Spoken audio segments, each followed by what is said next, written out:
Hello everyone, ఎలా ఉన్నారు? అందరు బాగున్నారా? నేనైతే నా వెకేషన్ని చాలా చాలా అంటే చాలా బాగా ఎంజాయ్ చేస్తున్నాను. యాక్చువల్గా క్రిస్మస్కి యూరోపియన్ కంట్రీస్లో లాంగ్ వెకేషన్ దొరుకుతుంది. మాకైతే మా ఆఫీస్లో from December 23 to January 7 vacation అనమాట. ఆఫీసెస్ అన్నీ క్లోజ్ ఉంటాయి.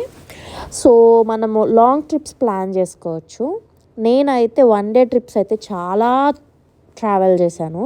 సో ఇది one of the trips in my vacation. మేము యాక్చువల్లీ ఒక ప్లేస్కి వెళ్ళబోతున్నాము. అది నేను ఇప్పటి వరకు చూడలేదు. అండ్ ఇది నా లైఫ్లో the first experience of that place. ఆ ప్లేస్ ఏంటి అనేది నేను లాస్ట్లో రివీల్ చేస్తాను.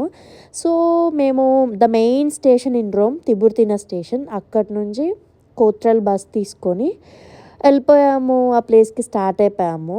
యాక్చువల్గా రోమ్ బయటికి వచ్చాక సిటీ బయట ఎంత బాగుందంటే చాలా చాలా బాగుంది. ఎంత ఎంజాయ్ చేశానంటే అచ్చం నాకు ఇండియాలో ఫార్మింగ్ అంతా అట్మాస్ఫియర్ ఫీల్ వచ్చేసింది. సో ఆ ప్లేస్కి వెళ్ళడానికి మేము ఒక ప్లేస్కి వచ్చేసాం, అంటే సిటీకి వచ్చాం. ఆ సిటీ నుంచి అది హిల్ మీద అనమాట. అక్కడికి ఎలా వెళ్తామో కూడా చూపిస్తాను. Bye bye.